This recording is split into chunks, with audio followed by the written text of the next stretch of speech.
I am sitting cross-legged on the floor of a living room in this Colorado cabin.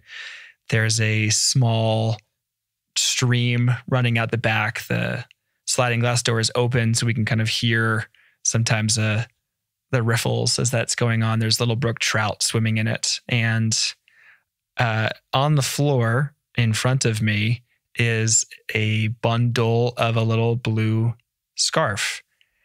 And I think if you were to just look in from the outside of the room, you would wonder why that man is, why I am heaving in sobs and eventually give myself a nosebleed and have to kind of land the moment. Yeah, I know. That is a powerful moment that we look forward to sharing with you this week. Welcome back, everybody, to the Wild at Heart podcast here in the week of November 27th, week after Thanksgiving. And my son, Sam, here with us. Hey, Sam. Hey, Dad. Good to be here. And the unique setup that you see video viewers watching us on YouTube or Spotify is because we got a special guest by video this week that we're going to bring on here in just a moment. But before we do, we're going to do what we always do, which is stop, pause, let the chaos go. Wherever you are right now, in your car, at the gym, taking a walk, washing the dishes, just take a moment and just release everyone and everything to God. Yeah, Father, we do. We release everyone and everything to you this week and the coming pressures of the holiday season, just to be present in this moment to our own self and to you. Just dial us back into our life in you.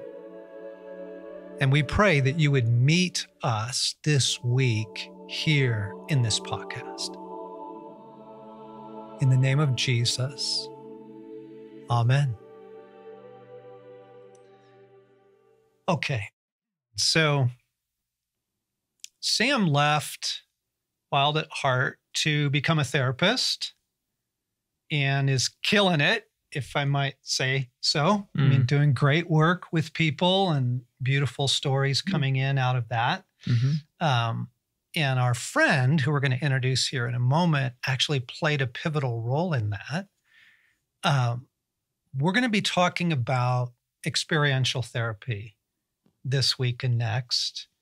And I want you to take us into that story. I want to go back to that moment that you are processing some of your loss and using props, I guess, is how you call that, right? Yeah. Objects that facilitate, right, the connection with that. Yeah. But where, when, what?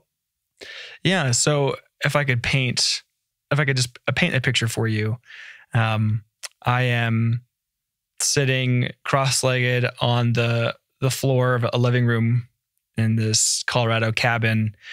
There's a small stream running out the back. The sliding glass door is open, so we can kind of hear sometimes the riffles as that's going on. There's little brook trout swimming in it. And on the floor in front of me is a bundle of a little blue scarf. And I think if you were to just look in from the outside of the room, you would wonder why that man is, why I am heaving in sobs and eventually give myself a nosebleed and have to kind of land the moment. The moment from my perspective, I am being guided by Bill and Laurie Lokey through a conversation with the son that we miscarried and have been invited to have some embodiment of him in the room, thus the blue scarf, to sit with him and look, kind of in quotes, at him and have a conversation out loud with my son that isn't here. And I think if you were to maybe read that or pitch that to somebody, you'd go, that sounds really strange. You're looking at a scarf. It's not your son. You're sitting on the floor. Like, why does this work? But to actually be in the moment, to have this conversation out loud, to sit with the emotion.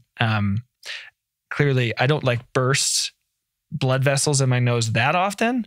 And I think it was probably the only time it's ever happened while crying. And so it was, to say that it was like a 10 on the emotional scale, I think would be an understatement. I think I broke the scale there for a minute. And in fact, actually had to kind of land that conversation because you don't want to be unkind and force your way through. So there's your little like snapshot of, what is experiential therapy is to like in real time, not just talk about something, not just think about something, but actually do something with what's stirring up and press forward kind of into the unknown of what that might hold. Yeah. Yeah. Interact in ways. Yep. Okay. So this is where we're going this week and next, because you know that here at Wild at Heart, we care about the heart very deeply, care about your heart very deeply. And there is more for all of us in our healing journey. So before we get into holidays and Christmas and things that do tend to stir a lot of this up, we just thought that putting these thoughts out in front of you, putting a way, almost a modality in front of you would be really helpful, everybody. So it is great joy that we get to bring in by video our dear friend, Laurie Lokey, who I think you're in Nashville this morning, Laurie? Well, kind of Spring Hill, Tennessee. Okay. All right. Yeah. Welcome, Laurie. Thank you. It's so great to be with you guys. I just love you guys and your family and all that Wild at Heart stands for and does for people. And I just love the people. Your whole crew. It's awesome. You've gotten to know us pretty well over the years. And we actually met. Were you in the clinic?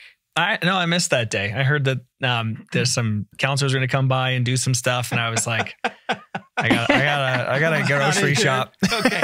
Anyway, Morgan on the team. Morgan set up this. Bill and Laurie Lokey have been therapists for many, many years. And Bill was the clinical director at Onsite in Nashville for many years. They came out to offer a clinic. I think it was a 2-day clinic, Laurie, if I'm remembering.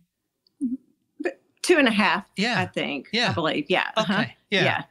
Of experiential therapy. And I remember being in the room and they want to do this chair exercise where somebody's going to come forward and sit in a chair and interact with their mother, who is figuratively sitting. No one moves. That's so weird. No one volunteers. And so I'm like, okay, I'll go. And I jumped into something that actually ended up being utterly profound.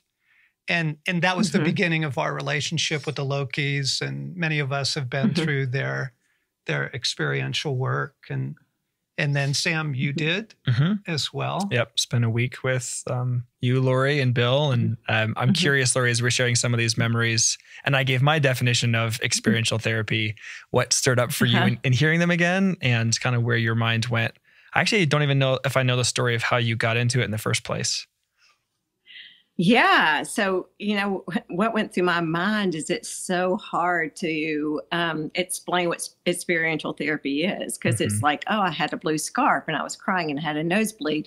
I mean, for some of you who are listening, that might sound terrifying, but what's happening in my own story, I would go to talk therapy and I would just go and I talk and just nothing would ever change. But when I went and did my own therapy and with a person who did experiential therapy, then it became alive for me.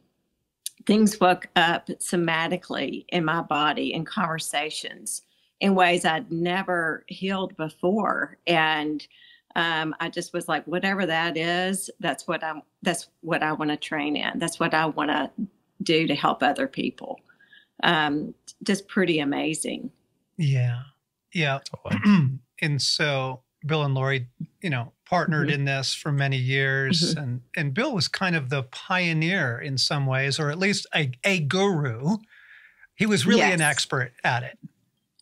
Right. Well, he loved it. It was where his passion for therapy became alive. He became alive in it. And then when he started realizing that he could do experiential therapy using Bible stories, and I think that at the Wild at Heart training, we actually did the prodigal son story, and we had the whole group come up and play a part. But he would add things like, well, what would the sister be doing in this story? Where would she be? And just have the people placed in the story where it would become alive, and just help people go deeper into their healing process.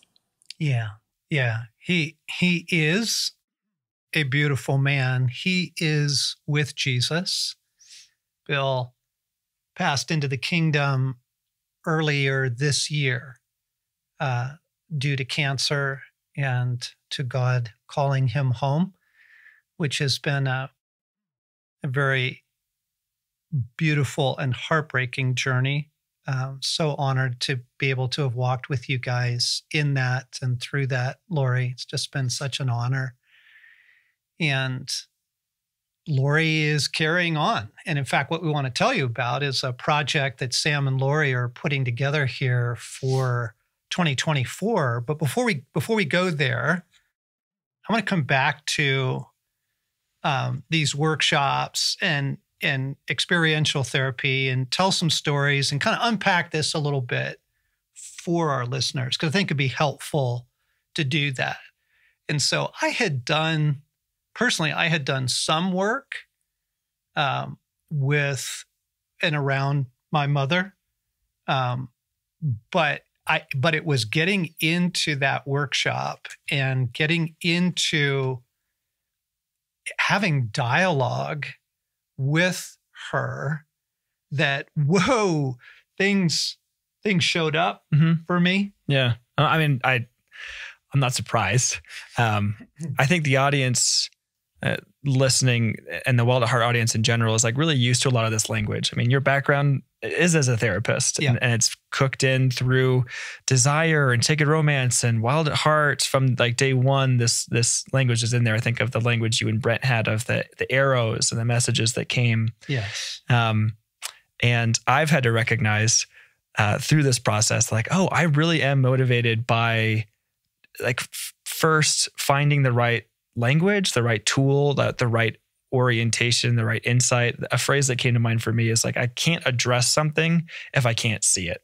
And I think that's probably where a lot of like the benefit of talk therapy is like a lot of fleshing things out. I feel angry. I feel hurt. I know my relationship with my mom is complex. Like I know I've got these OCD symptoms, whatever the scaling is. But then like you, Laurie, I kept running into, both for myself and for others, am I just going to like stir these things up just to poke around and leave them unaddressed? I mean, I know that you don't do that. In Wild at Heart, you have this guide to, okay, the next thing we're going to do is this healing of the wound. You don't want to just leave people there. Yeah. And I remember, go ahead, Laurie. Yeah. So even when you were saying that, I was like, okay, well, what would it be like for you to go pick a scarf and go stand in your anger? Right. Like, what would it be like for you to go and sit in your sadness? Because in our life, what we want to do is avoid the distress of our feelings of pain. And we avoid it through all kinds of things, getting busy, watching TV, on our phones, doing reels, and then our medicators, alcohol, food, shopping, those kind of things. But for the experience of it, we slow life down and help them get into that place of like, hey, What's going on? Tell me what you want for yourself. Well, I want to be able to feel my sadness. Well, let's go and stand. Let's pick something that represents that, and let's go and stand in it. Yeah. And then where is that in your body? And if your body had a voice of its own, what would it say? Yes. Yeah. Oh, it's so good. I remember, to take us back into our week together, I, for years, didn't cry. Like, after I was in college, kind of learned how to manage my own emotional spectrum. And I know I've talked about this before on this podcast, the Wild Heart. If anybody who's like tracking, like, what is Sam talking about in the Wild Heart podcast these days, you're going to go death, and then emotions, and then time. And then you guys zoom out and you'll see Sam's consistent here. Go with it. I know I'm all about it. Actually, it is today. It is all, and I wanted to get off of antidepressants, but didn't want to get really low. And so I ended up just controlling my emotional experience. I think I would put that in quotes. I felt like I was in control. And by that, I meant I didn't really feel anything. Didn't feel like a lot of sadness, but didn't feel a lot of joy either.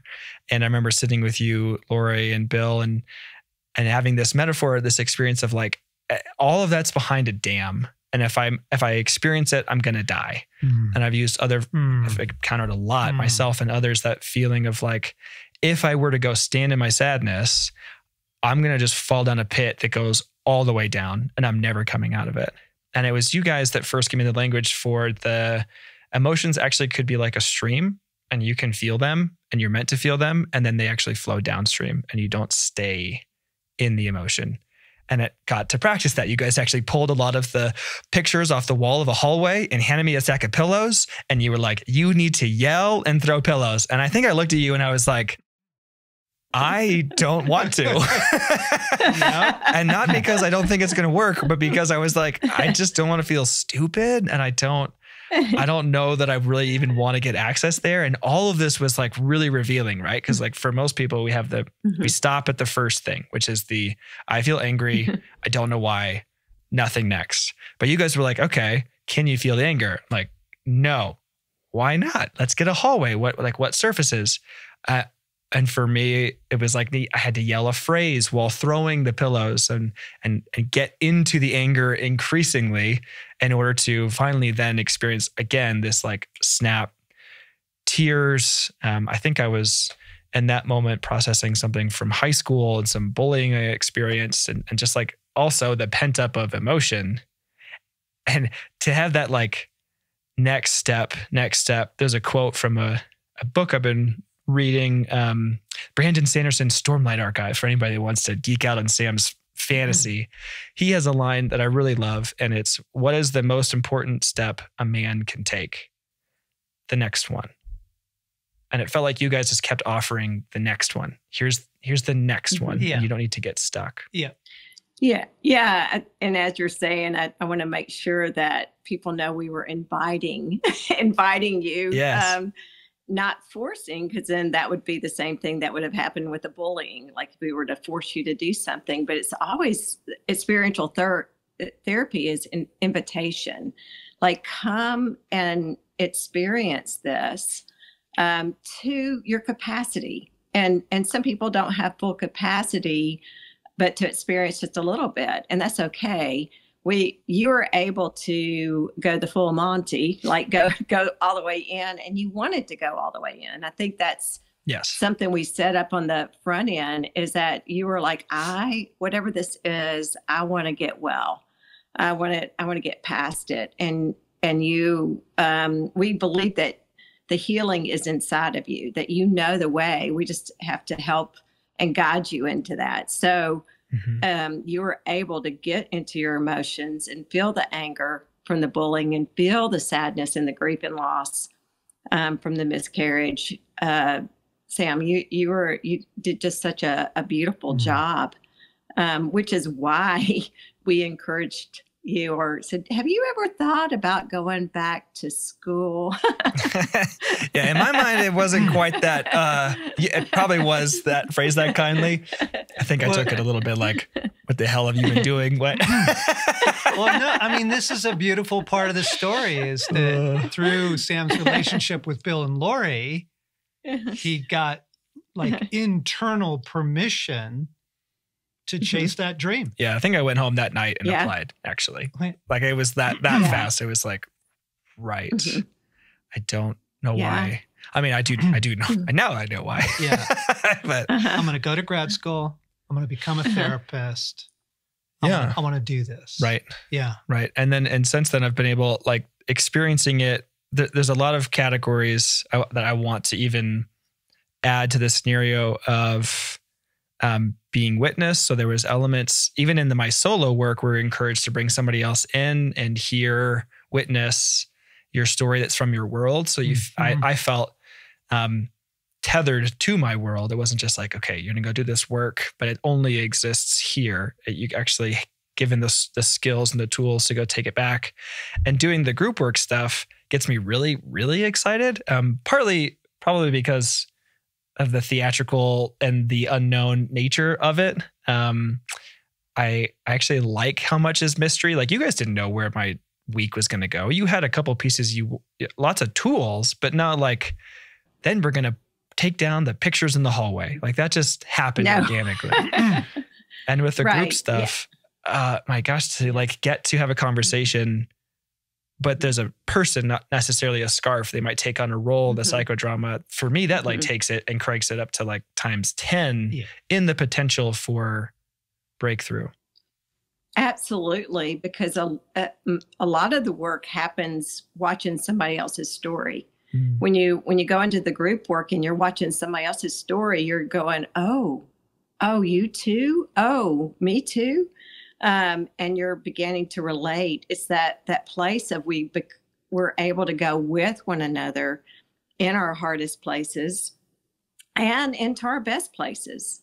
And to be able to have somebody, one of the most powerful pieces of work was there was a person I was trauma bonded with, and that person that played that role actually was perfect. And so I kept on trying to reason with this person that's not reasonable. And until finally what I began to learn is, I've been doing the same thing over and over again for over 20 years in my life. And I can't reason with this person because they're not going to ever reason with me. So I've got to do something different. And it was such a powerful turn that I was just never the same after that. That the person that had such power over me had no power anymore. That was broken. Yeah. Because I got to experience what I was doing in my own behavior in relationship with that person who played that role. So sometimes these workshops are done in group settings. Yes. And there'll be a cluster of people, 5, 8, people in the room. One person is the client, they're getting to do their work. They're getting to process. Yeah, well, we can make it about you again, right? Because so when they came into the staff, you volunteered to go be the guy having the conversation with your mom, and everybody else got to watch. And what Laurie was saying is everybody else that's watching is benefiting. I think the data is you get like, 70% of the same level of experience. Right. So it's not insignificant. Right. And you can either do it where there's people involved or not. So I think in your case, it was like just the word mom written on the chair. Is that right? Yeah. And then you would, did you ever get like switch back and forth? Did you do the role reversal stuff? Yes. They had me then go sit in the chair. First it was me talking to my mother, who's not in the room, right? This is a chair representing her. Yeah, it's a chair with a paper but it that works. Says, it works because as you start having the dialogue, it's like, whoa, here comes all the feelings. Yes. And then after a period of time doing that, then Bill and Laurie say, okay, now sit in mom's chair. And what she's saying in response to that, it is mind-blowing what shows up. Right. Right? And then speak from mom. And then when you've hit the dead end or whatever you needed to there, then get up and go back and listen to what you just said to yourself from that place. Yeah, exactly. One that I thought was really surprising for me is I was having a conversation with you. You weren't in the room, Dad, because I don't want to be too like 30,000 years. So at my work, I'm having a conversation with you, because surprise, surprise, we need to have conversations with these massive figures in our lives. And I couldn't put words to what you would say. So like I switched chairs and I sat where you would be. And I'm like, I have no words. And Bill and Laurie were like, okay, sit there, pay attention. Back to that embodied somatic, like both feet on the floor, breathe. I'm like, I feel good. I just don't have any words. And they had me get up and stand behind. And it was, what would he be thinking that he wouldn't be saying? And I was like, oh my gosh, okay, still no words. But that's an interesting like workaround. And like, now take a step back. What is he thinking about, but not, and then I had words. And it was really fascinating to go like all of these protections in me in real time. And these, just that I never felt stuck. It always felt like there's some way to kind of be curious of what's the key? Where's the door? Where's the window? Where's it still unlocked? Yeah. And this is part of what I love about Laurie is that you are listening to the Holy Spirit when you are sitting with people, whether it's a, just a one-on-one session or you're in more of like a workshop setting, you are tuned in. Because as Sam said, you have no idea where any of this is going. Right. Right. Which I think is part of the fun, personally. We're going to get up and throw pillows. Now we're going to do Bill put a rope around me once. Did he do that with you? Oh, yeah. Oh, we had the rope. Oh, my gosh. He put a rope around me and started giving sort of oppositional force, and it was instant. Bill's like, so what are you going to do? What are you going to do? And I said, I'm going to kill you. And somehow I knew you would say that. That might have come up. Yeah. Okay, folks. So we're going to pause the episode here and roll do the a little outro. Bit of work. It was very evocative. But what was beautiful was to watch you, Laurie, listen to God. Just it's not super obvious, but just quietly you can see you describe a little bit of your joy in that.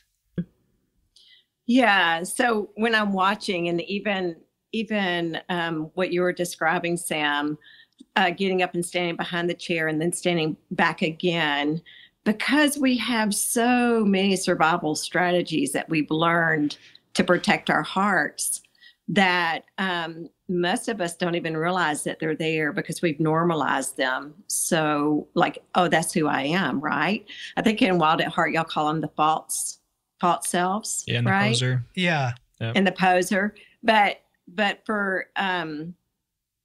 for me, when I'm watching, I'm going and I'm just listening to God, because all of these places are fear places in our story. And God just really wants us to know and to trust that He is good and that He loves us. And the only way we're going to be able to really surrender and show up in our original self, who He's called us to be, is to be able to see those fear places. And so when you're taking a step back, you're taking a step back out of a strategy. You're taking another step back and going, oh, now this is who I am.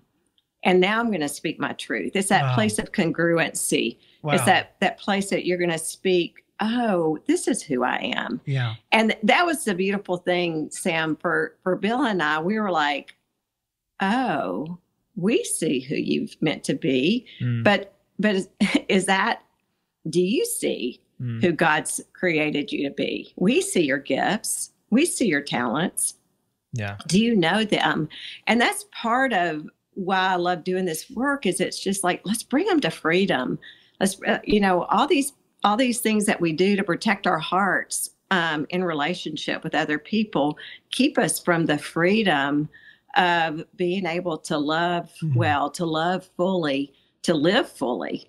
And I'm still practicing that. Like I'm don't get me wrong. I still, one day at a time, look at what's in the way of me living freely and living fully. Yeah. Every day. So you're saying, just to track with our listeners for a moment, you're saying that our self-protective strategies are born out of fear? Partly. Yeah.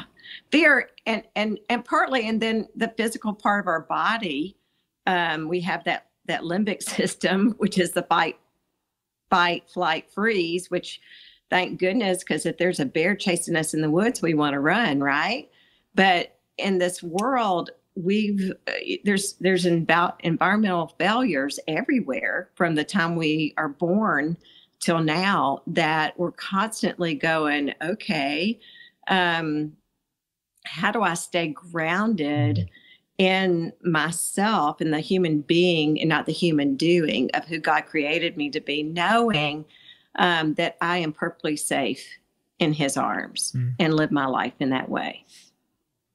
Yeah, I would add that part fear, part shame, part isolation. There's kind of this swirling of like the things that we really, really want to get away from. It would be to our best interest to learn the best survival mechanism necessary, or the best tool to dissociate from it. I remember one of my own experiences I wrote about several years ago, CNCN again. I don't know if you remember the article, like every time of year around now, you guys, so sorry to be doing this between Thanksgiving and Christmas, but guess what? You're in it. As I would feel like this need to medicate. I wanted to drink beer and I didn't know why.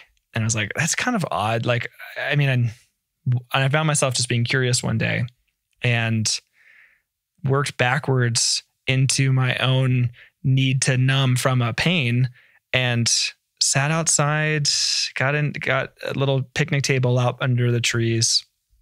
And the words that came was like, oh, there's a place in me that really remembers the old traditions of getting Chinese food around this time of year for a restaurant that's closed. And so it wasn't just like that it's the holidays. It was that like, oh, there's a place in me that feels really young and that feels like the past is gone and the things he looked forward to are gone and there's never getting them back. And the tool I had learned to try and numb that was alcohol. It was like, let's just shut him up for a little while. Yeah. And the experience I had just by myself was to let that be okay, that younger place had those desires, that those desires weren't stupid. And even at Joe's, I'm like, you know what? We're going to go find some chicken lo mein right now. And I wept like profoundly. And I didn't actually even need to go find it at that point. But I had told myself that I did. And it was this really interesting, be curious to work backwards from the symptom. And in that case, it was a negative, like numbing choice. It was like, why do I feel the need to do this? Which I'm guessing there's quite a bit going on for people listening right now between Thanksgiving and Christmas. Yeah. But it could also have been, oh, sorry. Yeah, no, I was going to say that's a beautiful example, because you're number one, that the first step is having an awareness of what am I doing to numb myself? What am I doing to hide? Why am I hypervigilant? Why am I always running around? Why am I disappearing? All those are parts of our strategy to protect our hearts. And what a beautiful example of going, and I'm grieving what was, and I'm going to give myself permission to feel my grief, go to a Chinese restaurant, have my tears, and feel the sadness of what used to be. That's such a beautiful story, Sam. Thank you. Yeah. Yeah. I'm going to just turn the corner a little bit back to the anger piece. So experiential therapy, embodied anger, it's stored in there. It's in there. How do I get in touch with it? Maybe I'll do something physical.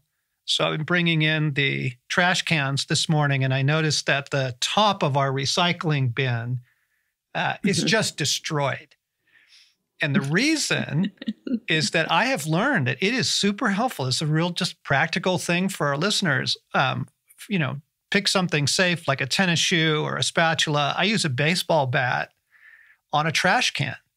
And when I'm feeling anger that I don't know where it's from, why am I feeling these strong emotions? I'll go out and start beating on the recycling bin, and then the words come. And then I'm able to start putting expression to what at first just feels like pent-up anger, right? So that's just another example, and maybe even a simple tool that some of our listeners could use in that. I think the find a photo of your childhood exercise, we'll unpack that down the road. Yeah. Next week we'll unpack that. We'll put that in the show notes, for next week as well. Yeah. But there's simple tools you can use, is what I'm saying, that can help people begin to. Yeah. And I think, okay, what you're saying there, Dad, is really huge because there needs to be some kind of scaling to this. Yeah. My bias is I would love for people to come and do a week of an intensive with group work. And that was one of the stories I was trying to work to earlier is getting to witness, in this case, it was a woman processing the marriage that she'd had and was just weeping. And the stand-in person that was the husband, it's really controlled. And I would say in this case, that the language behind the scenes is almost, we will set up the containment and the protection so that you can be vulnerable in that space if you so choose. Yeah. So it is this safe space.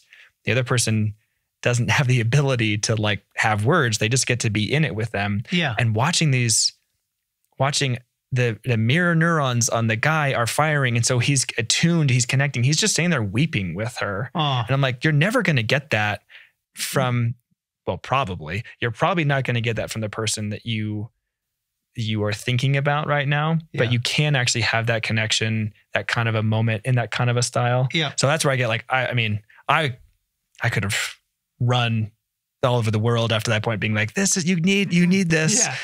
And not everybody can do that. So on the lower end, there does need to be these exercises to be curious. I do a lot of letter writing. I do a lot of letter writing. And then if I feel safe enough, reading them to somebody, inviting them into I can be witnessed and have them be curious. But that I know is a big ask for a lot of people, that there would even be somebody like that you could read it to. But the exercise itself is good. Right. Yeah. Yeah.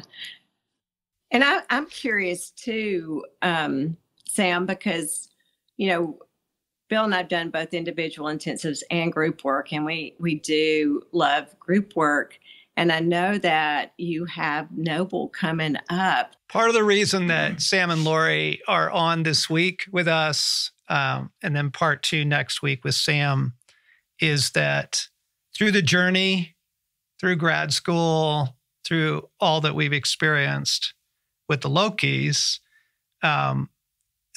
Sam and Laurie and a team of people are in 2024 putting on a series of workshops called Noble Workshops. That is this experiential therapy that we wanted to let everybody know about, because it's just phenomenally healing and really amazing to go through. So tee up. Yeah. So oh my goodness. The ability to get to go and do something like this. I think I've wanted to create the thing that has benefited me the most, that I'd want to then go, you guys come and taste. I think a lot about a quote that Dan Allender said years ago of like, you can't take others anywhere you haven't been yourself. And so having been there, I now feel like I've come back a little bit, maybe like Prometheus who found fire. And I'm like, you guys, okay. Pieces that influence the Noble workshops for me. Part 1, it's holistic, and experiential is holistic. Like you're being aware of what's going on from a mental, emotional level, but also a physical, somatic level, and a spiritual component that like you can't not address that. And so to come and be able to do a week of really intentional, guided group work through your story, your past, and up to the present, is, to me, on the scaling, is like one of those deep surgeries you could do. And I sit with people weekly, and that's somewhere like lower down on the scaling, that it's a little bit more accessible. But for a lot of people, I've noticed it can feel like putting a Band-Aid on something every week. You kind of come in and like rewrap it. And eventually it will heal, but it just might take a lot of time. The week intensive model is like, no, you need surgery, and let's do surgery, and let's do 6 months to 2 years worth, all compressed into a really protected, sacred space. And then you begin walking forward from there. So I believe in it. I'm convinced it will be a powerful experience. I've benefited from this model myself. And so I just, in some ways, I feel a little bit like just kind of bouncing out of my chair a little bit of like, you need this. Yep. it would be really good. Yeah. So in the show notes, you can get more about Noble Workshops, Sam and Laurie, and a few other therapists coming together to put these on several times next year. Obviously, limited availability. So jump on that if that interests you. And I think I also want to just put a little flag in the podcast here that Laurie is not currently taking private clients right now. So don't Google her and try and get into that. She's kind of phasing out of her private practice in that way and focusing more on intensives and workshops like the Noble Workshops that are going on next year. Yeah. Yeah. Yep. I actually have a poem for you guys that I would like to have because, again, to the experiential pieces, it can be really intense. And I remember, Laurie, after my work with you, several years ago now, gosh. Yeah. There were days where I felt like somebody had, myself actually, with you, we had partnered with removing my skin. And that was like my protection mechanisms had been kind of taken away or been questioned, and my true self had permission to come forward a little bit. And so I literally was careful with corners in my house. Like I just felt vulnerable. I felt raw. And I believe that even someone listening to this could be feeling some of those things because I know that I have. I've sat in on lectures that have felt really triggering for me. And I know all this stuff and I've been through a lot of this stuff and it can still access somewhere new. Yeah. And so for today, I think I would offer just, again, kindness, breathe, be curious about what's stirring up for you. But sometimes I'm a deep believer that maybe you just need beautiful words to bring you back into the moment. And so this is a poem that's called Clearing by Martha Postlewaite. Do not try to serve the whole world or do anything grandiose. Instead, create a clearing in the dense forest of your life and wait there patiently until the song that is yours alone to sing falls into your open cupped hands and you recognize it and greet it. Only then will you know how to give yourself to the world so worthy of rescue. That's beautiful. Yeah. Wow. Yeah. Well, we could go on, but Laurie, I want to thank you for all that you've done for our family, all that you've done for our team here at Wild at Heart and for many of the people that we love. And just deeply grateful for your life. So grateful for Bill and all that he meant to us. And the time that we got to spend together was just always be something we really treasure. So you are one of the real gifts of the kingdom, dear one. You really are. Thanks for being with us this week on the podcast. Yeah. Thanks for coming in by technology. Yeah. Yeah. Yeah. And I am so excited about what Sam is launching. It feels like for Bill and I handing the torch over because when we came to Wild at Heart, we just said, this is home. This feels like home. It's where our heart is. It's where we could thrive and be and love Jesus. And so I'm just excited to continue to say, all right, let's keep going. Let's keep going until we're all home. Yeah, let's keep going. So okay, that's great. That's beautiful.